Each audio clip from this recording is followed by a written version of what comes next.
The rain was coming down hard, a cold, stinging rain that seemed to mirror the chill that had settled over my heart. "You'll never see a cent of it, Dad. Not one." Heather's words, sharp and final, echoed in the night air. I stood there, soaked to the bone, on the manicured lawn of the mansion that should have been a symbol of our family's shared success, but was now a stark reminder of our broken bond. I had poured my life savings, every penny I'd earned, into helping her and Ed secure this place.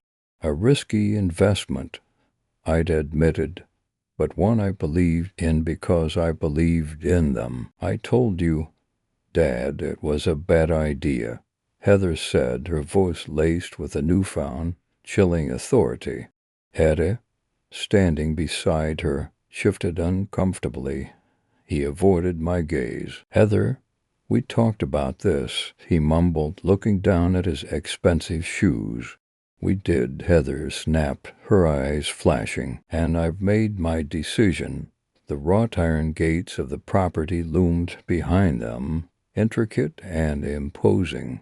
A symbol, I suppose, of the barrier she was now erecting between us. "This is my house now," she stated, her voice flat and devoid of the warmth I remembered. I wanted to argue, to remind her of all the sacrifices I'd made, the years of hard work, the unwavering support, but the words caught in my throat. What was the point? The look in her eyes, cold and distant, told me everything I needed to know. The girl I had raised, the one who used to run to me with her scraped knees and broken dreams, was gone, replaced by someone I barely recognized, someone consumed by the intoxicating allure of sudden wealth.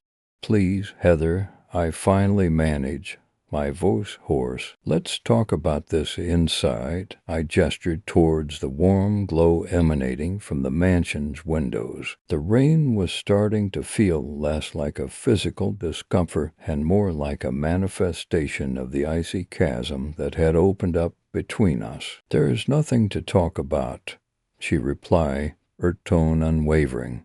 The finality in her voice stung more than the rain ever could.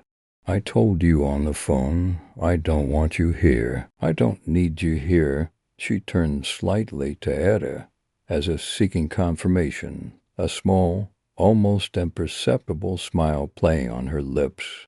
He nodded silently, his face still etched with unease. "I can have security escort you off the property if you like, Dad," she said, turning back to me. The offer, veiled as a courtesy, was a thinly disguised threat. I looked at them both, standing there in the downpour, sheltered by the grand archway of their newly acquired mansion, my daughter and her fiancé, bathed in the warm light spilling from the windows, while I stood outside, drenched and discarded. The image was a stark representation of the new reality. I had been banished, exiled, erased. The irony wasn't lost on me. I had worked tirelessly, sacrificing my own comfort and security to give them a better life. And now this life, this opulence, had become the very weapon used to cast me out. "That won't be necessary," I said quietly, my voice steady despite the turmoil raging within. I took a step back, the rain plastering my shirt to my skin. I met Heather's gaze, searching for a flicker of the daughter I knew, a spark of remorse, a hint of understanding. But there was nothing, only the cold, hard glint of newfound power. "I understand," I said, my voice barely a whisper above the drumming rain. And with that, I turned and walked away. I didn't look back. I didn't plead. I didn't argue. I simply walked away, leaving them standing there in their gilded cage, surrounded by the trappings of their newfound wealth. As I walked, the rain continued to fall, washing away not only the chill from my skin, but also the naive belief that family bonds were impervious to the corrosive influence of money. I had a long walk ahead of me, both literally and figuratively. But as I put one foot in front of the other, a strange sense of calm settled over me. The rain, the chill, the humiliation, it all fueled the quiet resolve within me. A resolve that whispered of a different kind of future. A future where I would reclaim what was mine, not the mansion, not the money, but something far more valuable. My dignity. Night had fallen, the rain, a cold, stinging drizzle, plastered my hair to my forehead. "Just leave, Dad," Heather had said, her voice as cold as the downpour. "You have no place here any more." I stood there, on the steps of the mansion I'd helped them secure, the one I'd poured my life savings into renovating. The wrought iron gates, freshly painted, seemed to mock me, a barrier between me and the warmth, the comfort, the family I thought I had. Etta, usually so affable, simply stood behind her, a silent sentinel guarding the entrance to their new life. A life I was no longer a part of. "Heather," I started, my voice barely a whisper against the drumming rain, "we can talk about this." "There's no need, there's nothing to talk about." She cut me off, her words sharp, final. "It's over. We don't need you any more." The words hung in the air, heavier than the rain, each syllable a small, sharp stab. I looked from her to Etta, searching for a flicker of understanding, a hint of the beau who used to call me sir and ask for my advice. He avoided my gaze, his eyes fixed on some point beyond my shoulder. "Etta," I pleaded, a last, desperate attempt. "Surely you can see." He shifted uncomfortably, finally meeting my eyes. "It's her decision, sir," he mumbled, the formality of the address a cruel twist of the knife. We need to start our own lives." The rain continued to fall, soaking through my clothes, chilling me to the bone. It wasn't just the cold that seeped into my marrow, but the icy realization that everything I had believed in, everything I had worked for, was a lie. The comfortable life I envisioned for my daughter, the bond I thought we shared, had vanished like mist in the morning sun. I had been replaced, discarded like an old, worn-out coat. I swallowed hard, the lump in my throat making it difficult to speak. "Fine," I finally managed, my voice hoarse. "I understand." I didn't. I couldn't understand how the love I felt for my daughter, the years of sacrifice, could be so easily dismissed. How the shared laughter, the quiet moments of connection, could be erased as if they never existed. I turned and walked away, the gravel crunching beneath my shoes, each step a retreat from a future I had envisioned, a future that now belonged to someone else. The lights from the mansion blazed behind me, a stark reminder of everything I had lost. I didn't look back. There was nothing left to see. The rain continued to fall, a relentless, unforgiving torrent.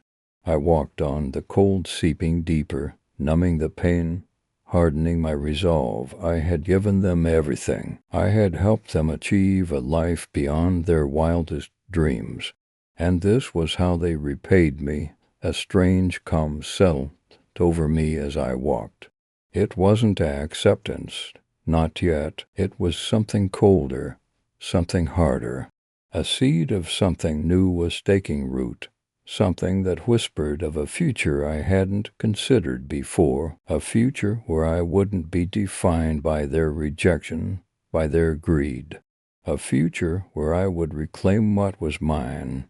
I didn't know how yet, I didn't have a plan, but as I walked away from that brightly lit mansion, away from the daughter who had cast me out, I knew one thing for certain. I would not be broken. I would rise, and they would understand the consequences of their actions. The rain washed away more than just the grime of the road that night. It washed away the naivete, the blind trust, the illusion of a family that never truly existed. And in its place, something new was born. Something stronger, something different. The taste of the rain on my lips was bitter, but there was a hint of something else, something almost sweet. The taste of anticipation. Night had fallen, the rain was easing now, just a damp drizzle clinging to the air. I stood there, on the manicured lawn, the damp seeping through my worn shoes. The mansion loomed above me, a stark silhouette against the bruised sky. Lights blazed from within, casting a warm glow that felt a million miles away. Just leave, Heather had said. We don't want you here. I hadn't even managed to get inside the front door. Eddie, her fiancé, just stood there, silently, his face a mask of awkwardness. I remember thinking, just a few months ago, how different things were. How Heather used to call just to chat. How she'd ask about my day, my health. I shifted my weight, the chill settling deep in my bones. A sleek black car, a brand I couldn't quite place, something expensive, European set, parked by the front steps. It gleamed under the security lights, reflecting the rain like polished obsidian.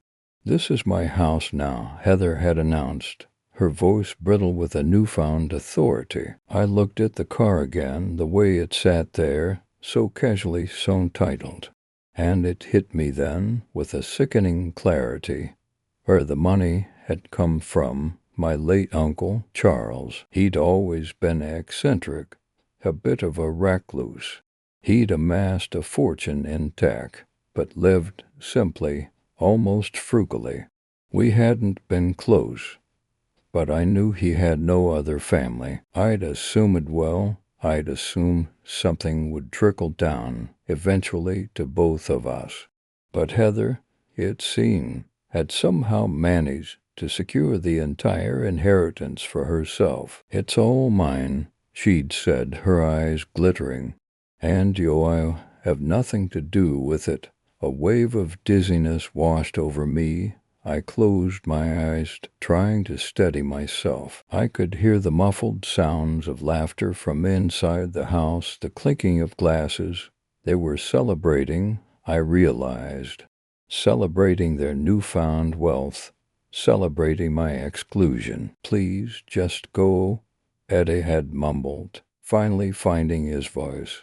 His hand hovered near Heather's arm, a protective gesture, or maybe possessive.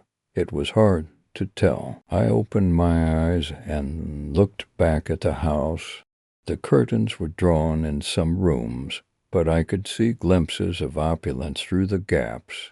Chandeliers, artwork, the flash of polished wood. Things Heather had always admired, always yearned for. Things I could never provide. Don't you understand? I'd asked her earlier, my voice choked with emotion. I'm your father, but she hadn't even flinched, just stared at me with those cold, unfamiliar eyes. The rain continued to fall, a fine mist that kissed my face. I reached up and wiped my cheek. It wasn't just rain, I realized it was tears.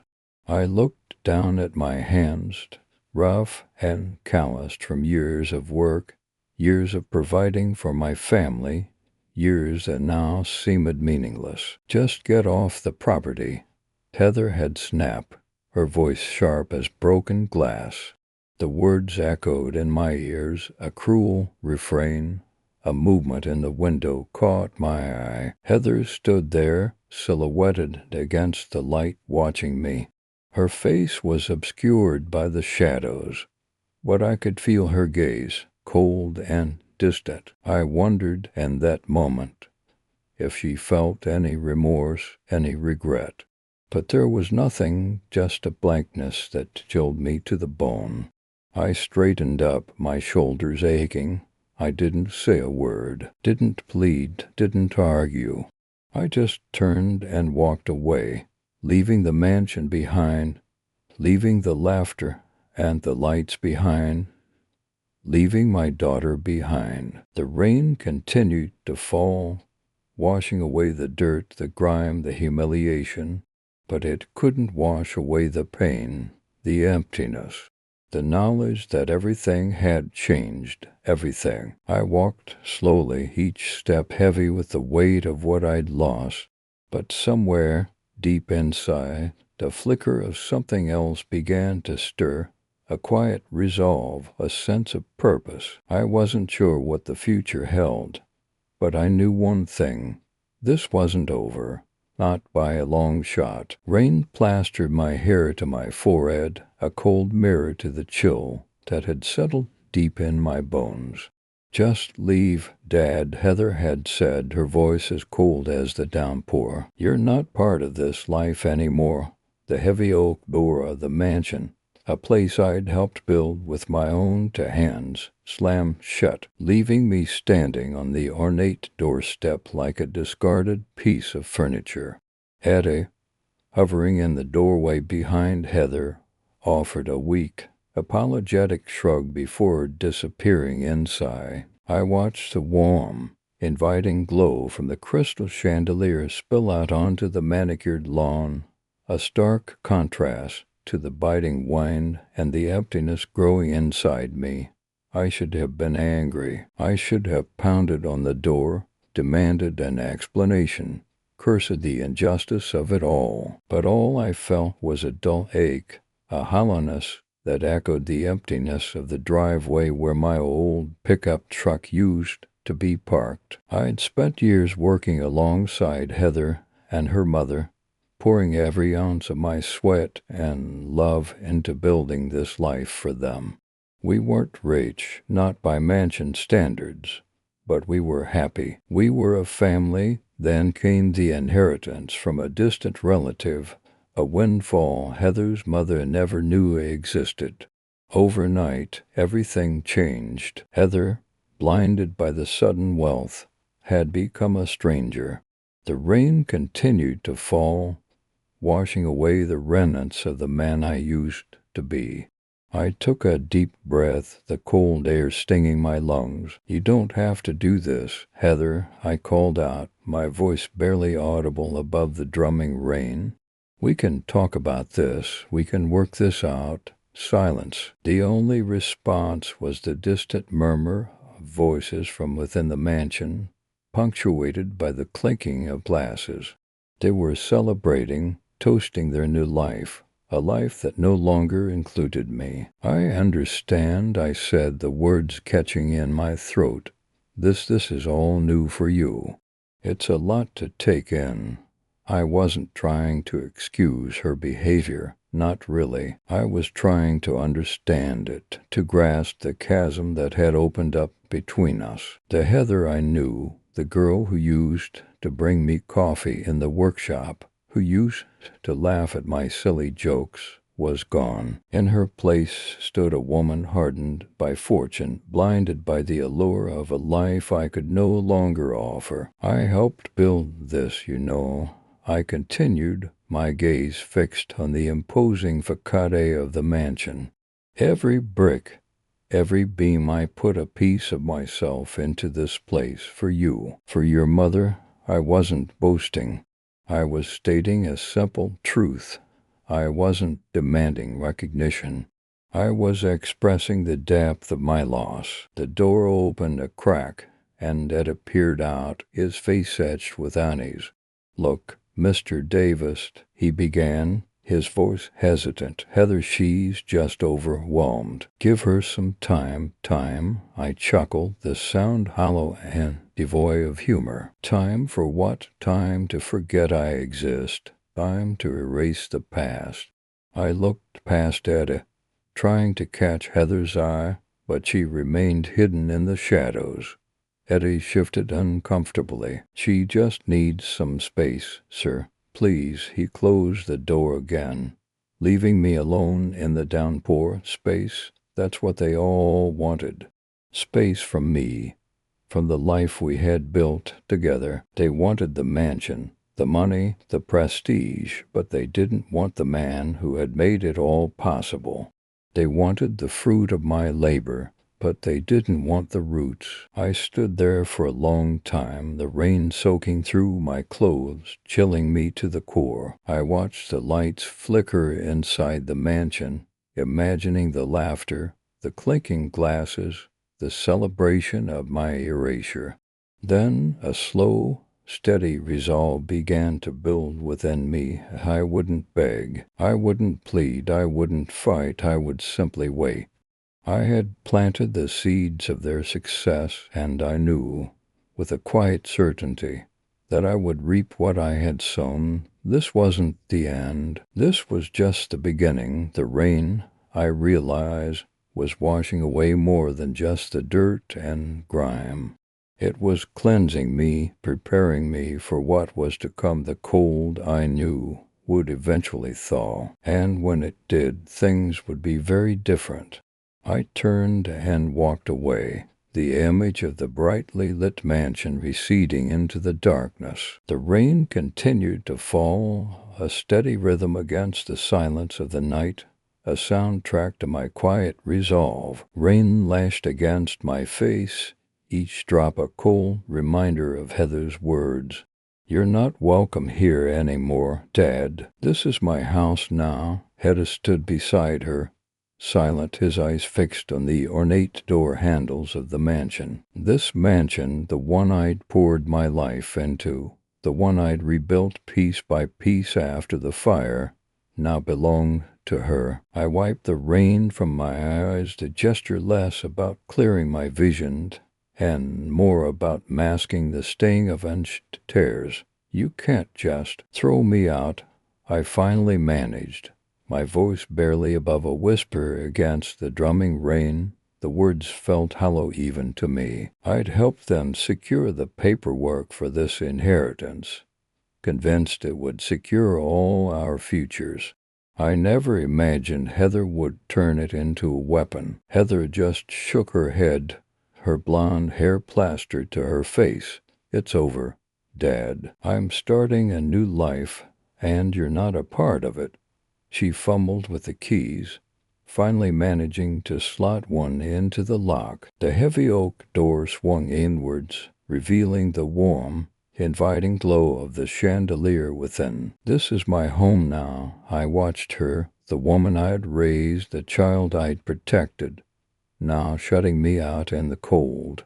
Eddie shifted his weight, glancing at me, then at Heather. He opened his mouth to speak, then closed it again, choosing silence. His silence was perhaps the sharpest cut of all. He'd always been a quiet man, but this was different. This was the silence of complicity. "You're making a mistake, Heather," I said, the words tasting like ash in my mouth. There was no anger in my voice, just a weary resignation. I knew pleading wouldn't change anything. She'd made up her mind.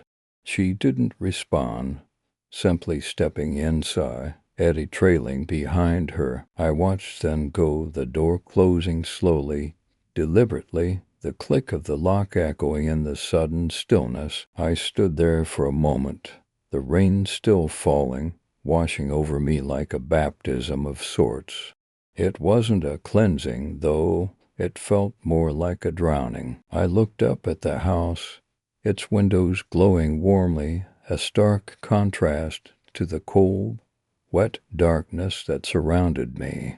This was the house I'd rebuilt, brick by brick. I'd spent countless hours restoring the antique woodwork, painstakingly piecing together stained glass fragments, even salvaging the old family portraits from the smoke-damaged attic. I remembered Heather, a little girl then, watching me work, her eyes wide with wonder.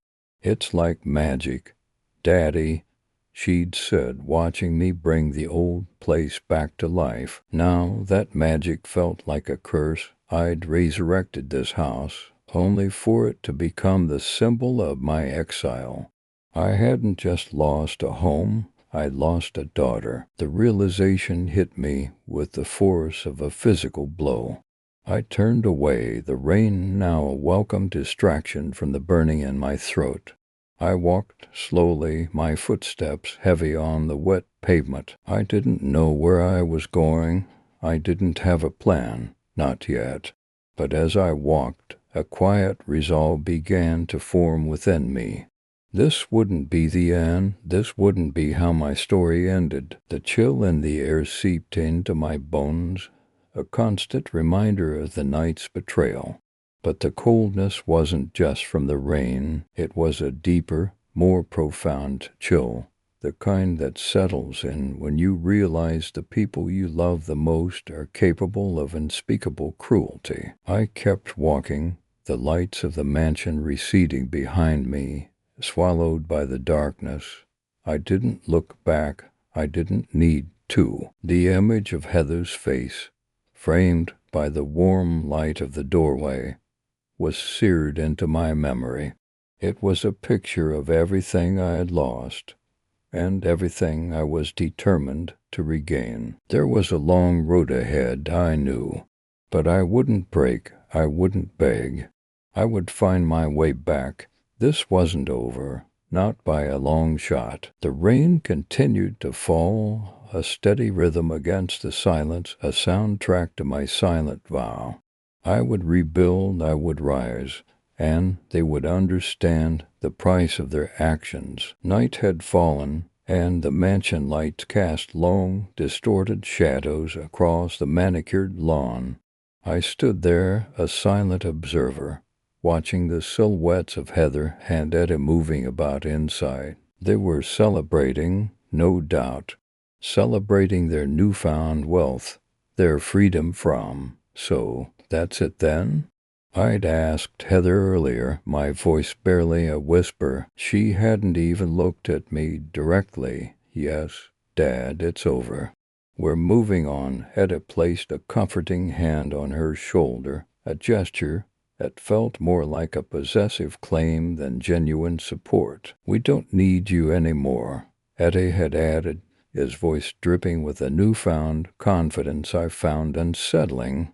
My lawyer had advised me to fight, to contest the will, to demand my rightful share. But what good would that do?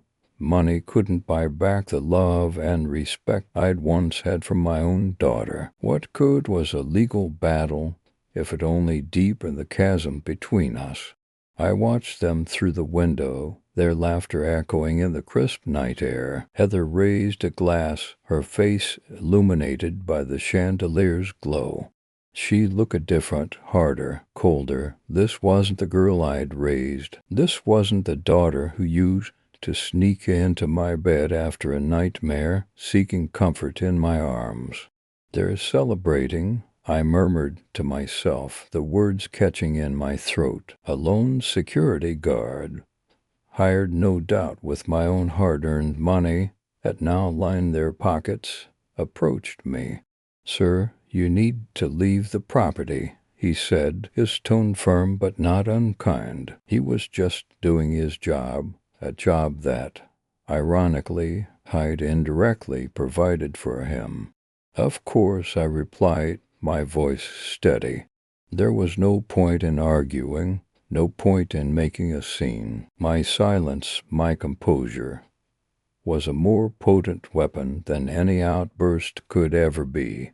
It exposed their cruelty, their lack of empathy, far more effectively than any shouted accusations. As I turned to leave, I saw Heather glance out the window.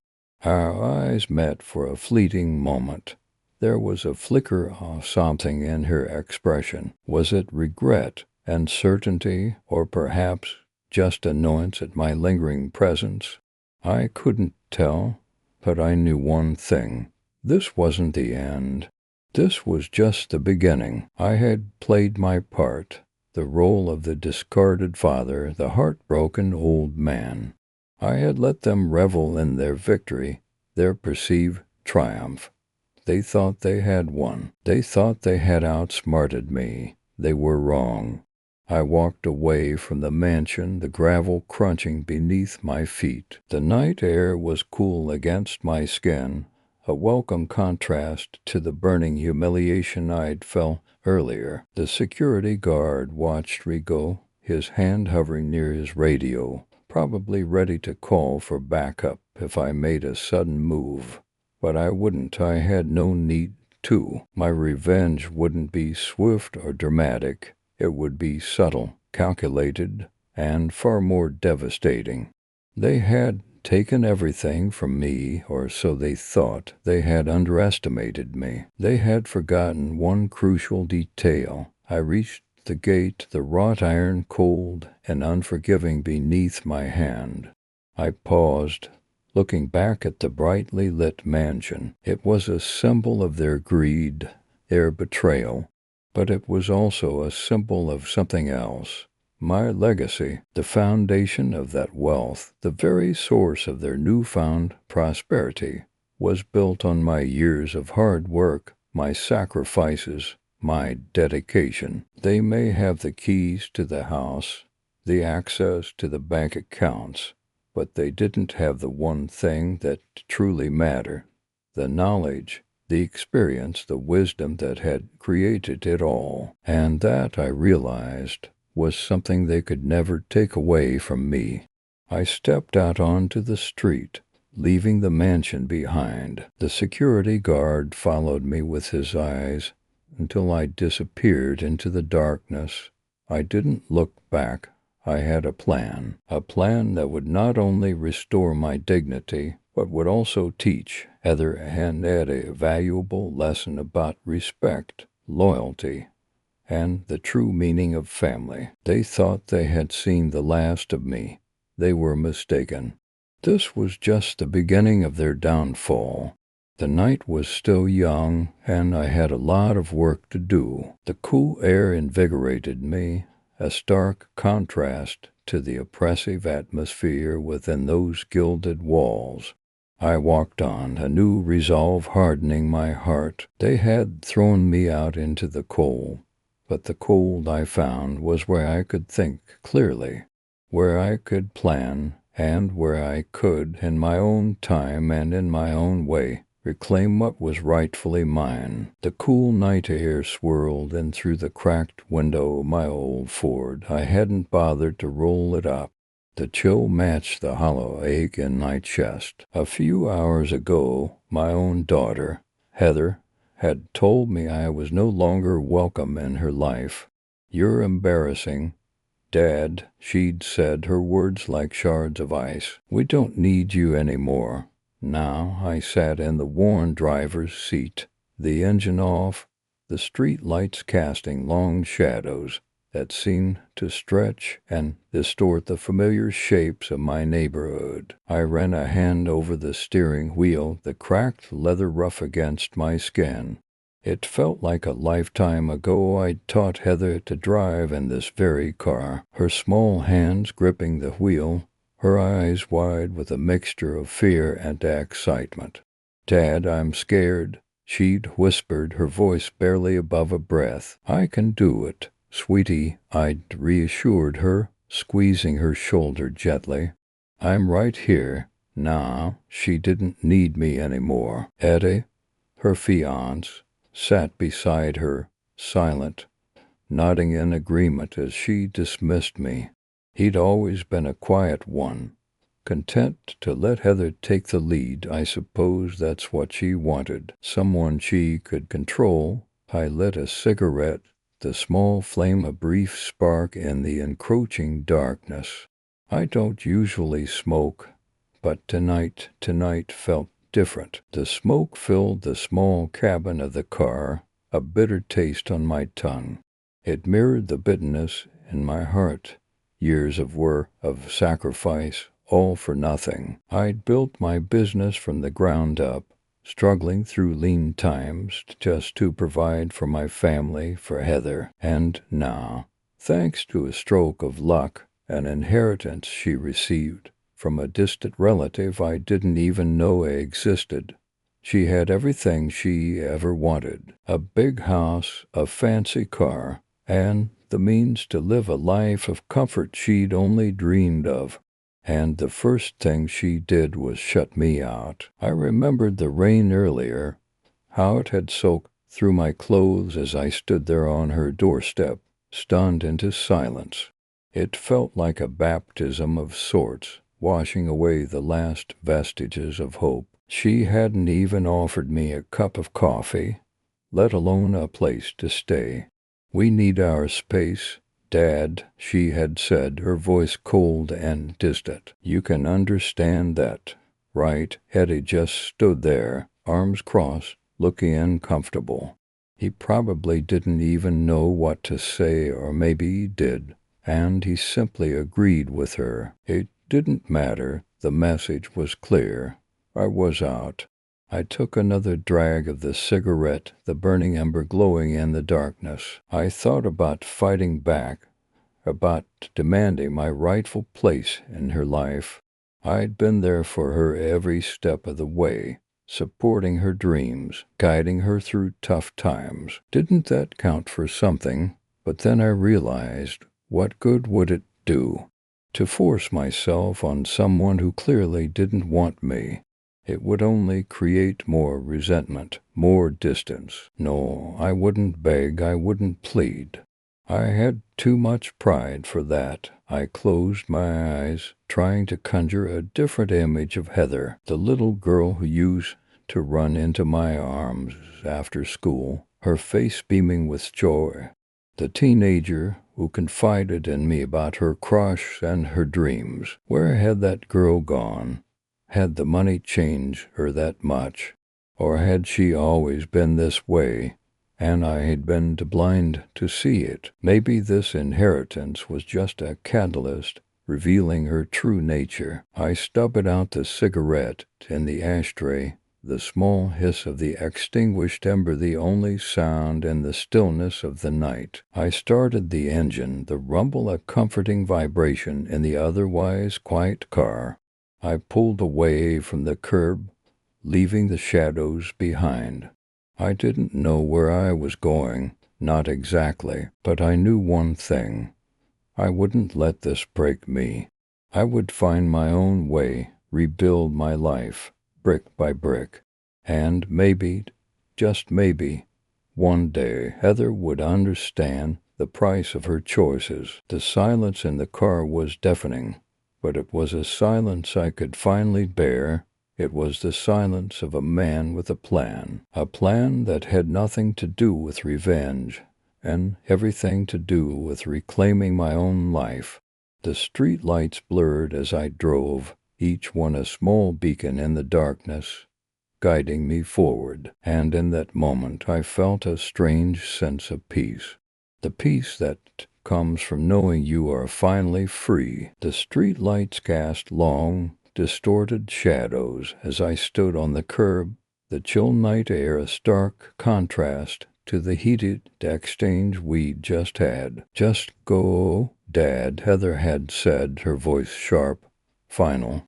"I don't want you here." I watch her now, framed in the doorway of the mansion, Eddie's arm wrapped tightly around her waist. They were a tableau of new wealth, of a future I was no longer a part of. There was a hardness in Heather's eyes, a coldness I hadn't seen before, not even when she told me I was no longer welcome in her life. She shifted slightly, as if uncomfortable under my gaze. "Please," she said again, the word barely a whisper. I didn't move. I didn't plead.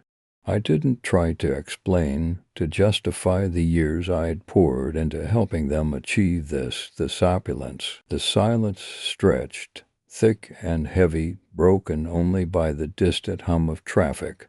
It was a silence that spoke volumes, a silence that highlighted the chasm that had opened between us. "Eddie," Heather said, her voice tight. "Tell him to leave." Eddie cleared his throat. He looked at me, then back at Heather. He seemed caught between her demand and an unspoken understanding of the situation. "Sir," he began, his voice hesitant. Others made her decision. "It's best you leave. I continued to watch them, my expression unchanging. The subtle shift in Eddie's demeanor, the slight tremor in his voice, it told me everything I needed to know. He knew. He knew the role I'd played, the sacrifices I'd made.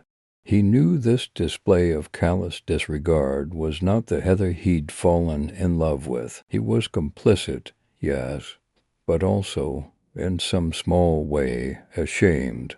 I understand, I finally said, my voice quiet but firm. The words hung in the air, a stark contrast to the accusations and demands that had preceded them. I saw a flicker of surprise in Heather's eyes. She'd expected a fight, a desperate plea, anything but this acceptance. I turned then and slowly walked away, each step a deliberate measure of control. I didn't look back. I didn't need to. I could feel their eyes on me, burning into my back. They were waiting for a breakdown, a dramatic outburst, something to justify their actions. They wouldn't get it. I reached the corner and paused, letting the silence stretch again, letting it amplify the awkwardness of the situation. Then, without fanfare, I pulled out my phone and dialed a number. "Yes," I said, my voice crisp and businesslike. "It's done. You can proceed." I listened for a moment, then reply, "No, no complications. Everything's going exactly as planned." I ended the call and slipped the phone back into my pocket. As I walked away, the street lights illuminating my path, I couldn't help but feel a sense of satisfaction.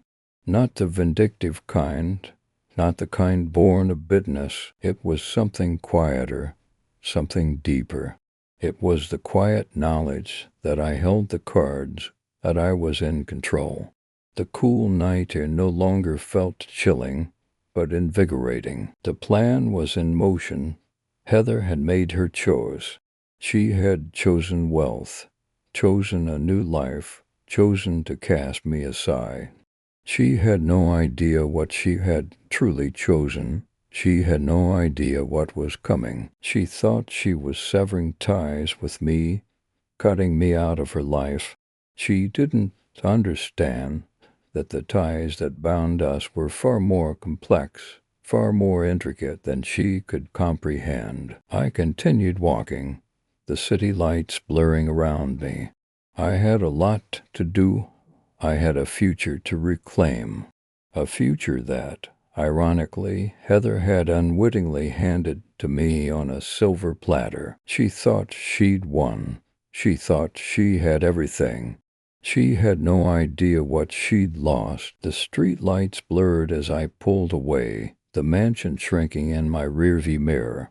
I hadn't imagined leaving like this, banished by my own daughter. "Just get out," Heather had spat. "You're not welcome here anymore." I glanced at the passenger seat. A small, dusty box sat there, holding a framed photo of Heather as a child, her gap-toothed grin radiating pure joy.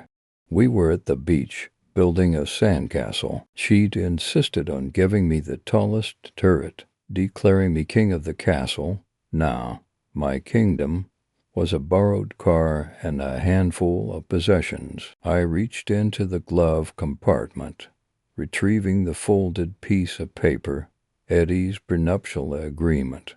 I'd insisted Heather have him sign it before the wedding, protecting her future. Ironically, it also protected mine. I'd added a clause, unbeknownst to either of them, stipulating that the family home, the very mansion Heather now occupied, remained in my name. I was gifting them the right to live there, not ownership. A safeguard, I thought, against unforeseen circumstances. Now it felt like a lifeline. A bitter laugh escaped my lips. "Unforeseen circumstances," I muttered. Who could have foreseen my own daughter turning on me like this?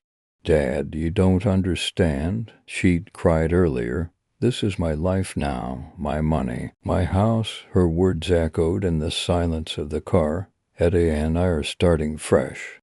We don't need you holding us back. I pulled over, the city lights twinkling below. The box on the passenger seat felt heavy. I picked it up, running my fingers over the smooth glass of the photo.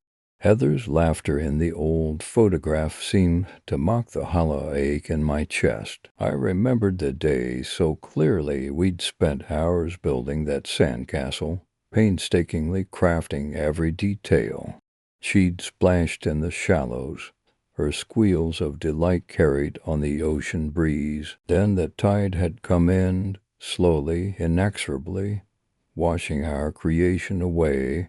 Heather had cried, inconsolable, until I had promised we'd build another one tomorrow. I closed my eyes, the image of the crumbling sandcastle overlaying the image of the mansion receding in the distance. The inheritance, the sudden wealth, it was the tide that had come in and swept away the foundations of our family. I had worked my entire life, scrimping and saving to give Heather the best possible start. I'd even helped Teddy with his fledgling business, the one that had unexpectedly boomed, leading to this windfall. They hadn't needed my help after all. They'd used me, discarded me like a broken toy.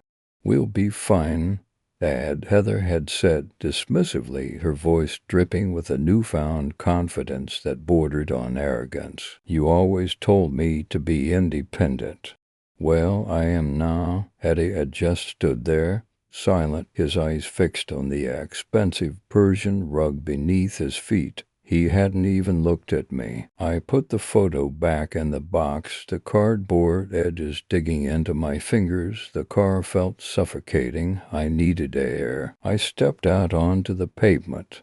The cool night air a welcome contrast to the stifling emotions churning inside me. Below, the city lights spread out like a glittering web, each light representing a life, a story. I was just one small light, flickering in the vast expanse. I took a deep breath, the city air filling my lungs. The tightness in my chest began to ease. I wasn't broken. I was just adrift. But I would find my footing. I always had. I wouldn't beg. I wouldn't plead. Heather had made her choice. Now it was my turn. I opened the trunk of the car and placed the box inside, along with the rest of my belongings. Then I reached back into the glove compartment, retrieving the prenuptial agreement. I unfolded it, the legal jargon stark against the dim light of the street lamp. I smiled, a slow, deliberate smile. Heather had thrown me out of her house. She had flaunted her wealth. She thought she had won. But she didn't understand. The game wasn't over. It had just begun. I refolded the document, tucking it safely back into my pocket. The mansion, the symbol of their newfound prosperity, wasn't theirs. It was mine. And they would learn that. Soon enough, I got back into the car, the engine rumbling to life. As I drove away, I didn't look back. I had a phone call to make. The porch light cast long shadows across the driveway as I stood there, the chill of the evening air a stark contrast to the warmth radiating from the mansion behind me. Don't ever contact me again, Heather hissed, her voice tight with a finality that chilled me more than the night air. You're not welcome here. Her words echoed the sentiment she'd expressed earlier. But this time there was a brutal edge to them, a desperate attempt to convince herself as much as me. I simply nodded, my gaze fixed on the intricate carvings above the front door, carvings I'd admired countless times during happier visits. Fine, I replied quietly, my voice barely above a whisper. I understand. Eddie shifted uncomfortably beside her, his eyes darting between us. He opened his mouth as if to speak, then closed it again, a flicker of something akin to regret in his eyes. He reached out and took Heather's hand, his touch seemingly meant to reassure her, but it only seemed to amplify her tension. The silence stretched, punctuated only by the distant chirping of crickets. I turned to leave, the gravel crunching beneath my shoes the only sound in the vast emptiness of the driveway. "Wait," Heather said suddenly, her voice softer now, laced with a hint of uncertainty. I stopped, but didn't turn back. "The lawyer will be in touch," she continued, her voice barely audible. "Regarding your belongings," the way she emphasized the last word, as if my personal effects were somehow contaminated, stung more than any outright insult. I nodded again, still facing away. "Just go," she muttered, her voice choked with emotion I couldn't quite decipher. Was it regret, anger, perhaps a mixture of both? I didn't wait for her to change her mind. I walked towards the gate, each step deliberate and measured. As I reached the wrought iron gates, I paused, my hand resting on the cold metal. I glanced back at the mansion, its windows glowing warmly against the darkening sky. It was a beautiful house, a testament to hard work and, ironically, the very inheritance that had driven a wedge between my daughter and me. I had helped them secure this place, navigating the complexities of the inheritance process, ensuring everything was handled correctly. Now I was being shut out, treated as an unwelcome guest in a place I had helped create. The irony wasn't lost on me. I had spent years working tirelessly, building a life for my family, ensuring their comfort and security. And now the very fruits of my labor were being used to exclude me. The realization brought a wave of sadness, but it was quickly replaced by a quiet resolve. I wouldn't beg, I wouldn't plead, I wouldn't give them the satisfaction of seeing me broken. I pushed open the gate and stepped out onto the street, the cool night air a welcome embrace. As I walked away, I heard the faint click of the gate closing behind me, a symbolic finality to a chapter of my life. But as I continued down the street, a sense of calm settled over me. I had lost a daughter, yes, but I had also gained something far more valuable, a newfound sense of self-respect. I wouldn't let their greed and ingratitude define me. I would rebuild my life on my own terms. The street lights illuminated my path, casting long shadows that stretched out before me like a promise of the journey ahead. I didn't know where I was going, not exactly, but I knew one thing for sure. I wasn't going to look back. I reached into my pocket and pulled out the small, unassuming key I had kept hidden. It wasn't much to look at, but it represented something significant, the key to a safety deposit box. Inside that box were documents that Heather and Ed knew nothing about, documents that detail certain arrangements I had made long before the inheritance came into play, arrangements that ensured I wouldn't be left out in the cold regardless of their whims. A faint smile touched my lips as I continued walking, the key a comforting weight in my hand. The night was quiet, peaceful. The air was crisp and clean, and for the first time in a long time I felt a sense of freedom. They thought they had won. They thought they had banished me, stripped me of everything. They were wrong. The game was far from over. In fact, it had just begun. This walk away from their opulent mansion wasn't a retreat. It was a strategic repositioning. I had sown the seeds of my own future long before this night, and now I would watch them grow.